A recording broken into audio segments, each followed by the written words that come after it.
दिल्ली में संसद के विशेष सत्र का आज तीसरा दिन है और आज नई संसद में पेश किया जाएगा महिला आरक्षण विधेयक, जो कि मंगलवार को पेश किया गया था। उस पर आज चर्चा होगी।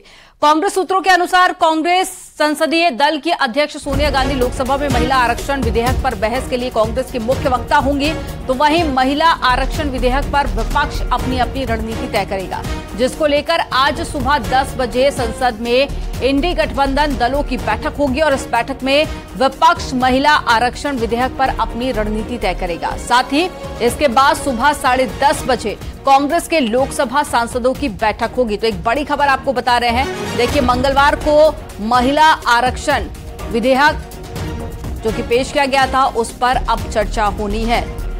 तो आज संसद के विशेष सत्र का तीसरा दिन है और नई संसद में मंगलवार को पेश महिला आरक्षण विधेयक पर आज चर्चा हो जाएगी। और अगर विपक्ष की बात करें तो सोनिया गांधी वक्ता होंगी। हालांकि विपक्ष की तरफ से महिला आरक्षण बिल को लेकर पहले से सपोर्ट देने की बात कही गई थी। उसके बाद में समाजवादी पार्टी हो या फिर अन्य विपक्षी दल, सभी ने सहमति जताई थी। लेकिन आज जब चर्चा होगी तो ये देखना बेहद अहम हो जाएगा कि विपक्षी पार्टियां आखिर क्या कुछ कहती हैं।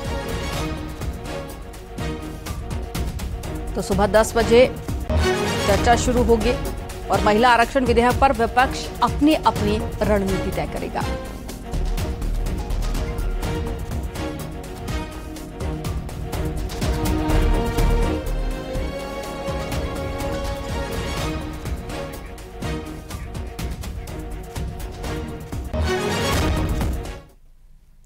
संसद के विशेष सत्र में नई संसद से मोदी सरकार ने महिलाओं को जो सौगात दी है, उसकी देश भर में तारीफ हो रही है। यहां तक कि विपक्षी दल भी खुलकर इस बिल का विरोध नहीं कर पा रहे हैं, क्योंकि बात आधी आबादी की है। यानी कि 24 के चुनाव पिच पर इसे प्रधानमंत्री मोदी का मास्टर स्ट्रोक माना जा रहा है। देखिए, अगर आंकड़ों पर नजर डालें तो ये आंकड़े आपको दिखा रहे हैं। 2014 में 29% महिलाओं के वोट रहे, जिसके बाद में 2019 में ये बढ़कर 36% हो गए थे। तो ये ग्राफिक्स के जरिए हम आपको बता रहे हैं कि वोट जब देने महिलाएं जाती हैं तो कितनी भागीदारी रहती है। 2014 में जो महिला सांसद थी वो 5.52% थी और हालांकि 2019 में ये जो आंकड़ा था ये बढ़ा और 7.55% पर पहुंच गया। और अगर कांग्रेस की महिला सांसदों की बात करें तो 2014 में 0.74% रहा और 2019 में यह आंकड़ा 1.10% हो गया। लेकिन अब जब बिल पास हो जाएगा तो कुल 543 सांसदों में महिला सांसदों की जो संख्या है वो 181 हो जाएगी। वो भी हम आपको दिखा रहे हैं। देखिए, कुल जो सीटें हैं और उसके बाद में जब बिल पास होगा तो 181 संख्या हो जाएगी और उत्तर प्रदेश में 80 सीटों में से 27 सीटें महिलाओं के लिए रिजर्व हो जाएगी। अब आपको पूरी रिपोर्ट दिखाते हैं। शक्ति बंधन अधिनियम, इसके माध्यम से हमारा लोकतंत्र और मजबूत होगा।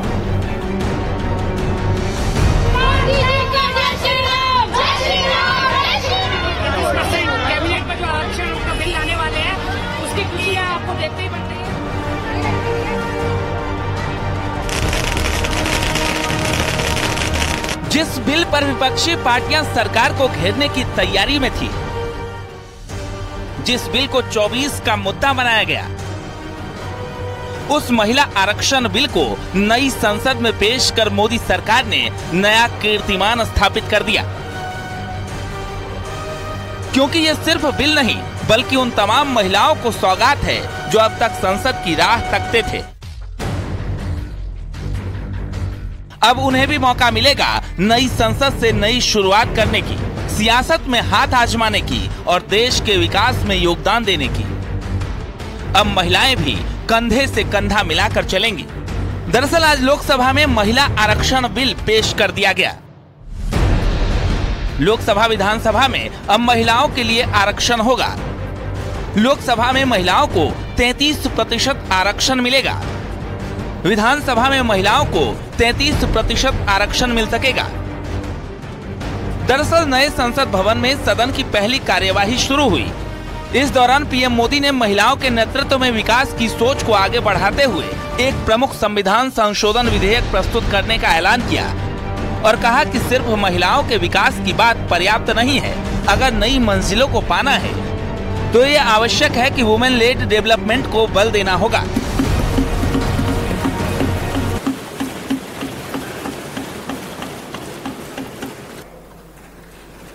मैं देश की माताओं, बहनों, बेटियों को नारी शक्ति वंदन अधिनियम के लिए बहुत बहुत बधाई दूंगा। मैं सभी माताओं, बहनों, बेटियों को आश्वस्त करता हूं कि हम इस बिल को कानून बनाने के लिए संकल्पबद्ध है। व्यवस्था का प्रश्न है। माननीय अधीर रंजन जी ने जो कहा वो फैक्चुअली इनकरेक्ट है कि पुराना बिल अभी भी जीवित है। मेरी स्पष्ट जानकारी है कि पुराना बिल लैप्स कर गया है। अधीर रंजन जी ने जो कहा है उसके समर्थन में उनके पास कोई डॉक्यूमेंट है तो टेबल पर रखने चाहिए। एक, या तो उन्होंने स्टेटमेंट विड्रॉ करना चाहिए। दूसरा, उन्होंने कहा कि इस बिल को लोकसभा ने भी कभी पारित किया था राजीव गांधी जी के समय में, कभी नहीं हुआ है। बनाने के लिए 27 सालों से जिस बिल को लटका कर रखा गया उसे नई संसद में पेश किया गया। अब महिलाओं को भी विधायिका में अपना हिस्सा मिलने वाला है। अब उनके लिए भी 33% सीट आरक्षित होने वाली है। बिल को अपलोड कर दिया गया है। नई टेक्नोलॉजी है संसद की, और नई टेक्नोलॉजी में आप इसमें देख लें, अपलोडेड भी है, बिल अपलोडेड कर दिया है, अपलोडेड भी है। अध्यक्ष जी, मैं कुछ बोलना चाहता हूँ।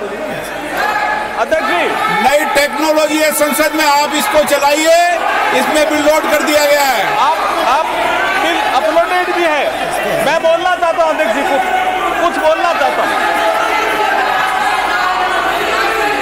अध्यक्ष जी,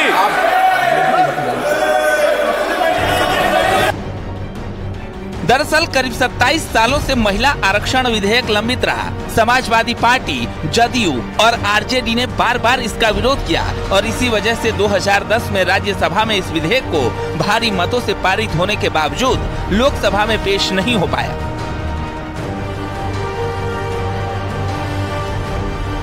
और इंडिया गठबंधन के साथियों की वजह से महिला आरक्षण बिल अपनी यात्रा पूरी नहीं कर सका। लेकिन मोदी सरकार ने लोकसभा में इस बिल को पेश किया तो कांग्रेस के साथ ही बीएसपी और तमाम विरोधी दल भी इसके समर्थन में आ गए।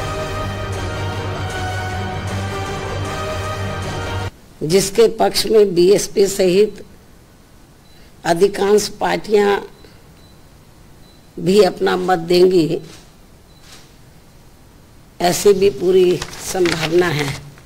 अन्य पार्टियों के बारे में भी ऐसी स्थिति में हमारी पार्टी को पूरी उम्मीद है कि चर्चा के बाद इस बार ये महिला आरक्षण बिल जरूर पास हो जाएगा। उसी स्थान पर आप मुझसे सवाल कर रहे हैं। यह विधेयक 1996 में जब देवगौड़ा जी ने प्रस्तुत किया तब भी हमने इसका बहुत स्वागत किया, लेकिन फिर ये स्टैंडिंग कमेटी को चला गया। स्टैंडिंग कमेटी संशोधन पर गया,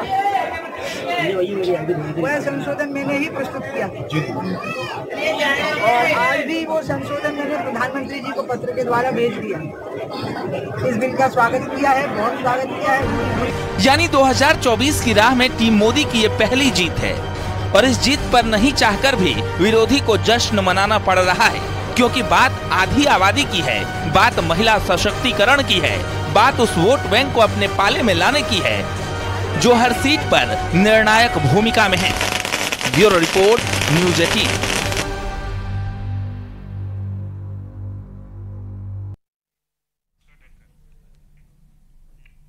महिला आरक्षण बिल का भले ही विपक्ष विरोध नहीं कर पा रहा हो, लेकिन क्रेडिट की होड़ जरूर मची हुई है। साथ ही ओबीसी महिलाओं के लिए भी आरक्षण की मांग की जा रही है। लेकिन इस बीच अगर सदन में महिलाओं की भागीदारी की बात की जाए तो वर्तमान में 78 महिलाएं लोकसभा सांसद हैं, जो कुल संख्या 543 के 15% से भी कम है।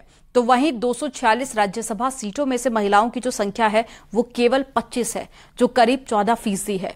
और वहीं राज्यों की विधानसभा की बात की जाए तो यहां महिलाएं 10% से भी कम है। लेकिन महिला आरक्षण बिल पास होने के बाद में विधायिका की पूरी तस्वीर ही बदल जाएगी। बावजूद इस पर बयानबाजी हो रही है। वो बयानबाजी आपको सुनवाते हैं। सरकार को 9 साल पूरे हो गए हैं और मैं समझती हूँ कि वुमेन बिल लाना था तो ये सरकार पहले भी ला सकती थी, और ये आखिरी साल में लेके आ रही है जब इलेक्शंस आने वाले हैं। और क्योंकि इसकी बहुत बड़ी एक्सरसाइज होती है। समाजवादी पार्टी ने हमेशा समर्थन किया है, लेकिन हम सभी चाहते हैं कि ओबीसी महिलाओं का भी इसमें आरक्षण निर्धारित हो, क्योंकि आखिरी में खड़ी हुई महिलाओं को भी, जो पंक्ति में आखिरी में खड़ी हैं, उनको भी उनका हक मिलना चाहिए। मुझे खुशी है कि आज एक सशक्त रूप में, नारी शक्ति वंदना के रूप में इस बिल को प्रस्तुत किया गया है। जरूर इस पे चर्चा हो, पक्ष विपक्ष अपनी तरफ से तमाम बातों को रखे, पर अंतोगत्वा उम्मीद करता हूं कि सर्वसहमति से ये बिल पारित हो ताकि महिलाओं को उनका अधिकार मिले। अब तक 17 लोकसभा के चुनाव भारत में हुए हैं, उसमें से 8,992 एमपीज मुंतखब हुए हैं, जिसमें से मुसलमान सिर्फ 520 हैं, जो 50% का एक डेफिसिट है। उस 520 में मेरे ख्याल से मुट्ठी भर मुस्लिम खवातीन हैं। तो आप रिप्रेजेंटेशन कहाँ दे रहे हैं, किसको दे रहे हैं रिप्रेजेंटेशन? जिनका रिप्रेजेंटेशन नहीं, उनको रिप्रेजेंटेशन मिलना चाहिए ना।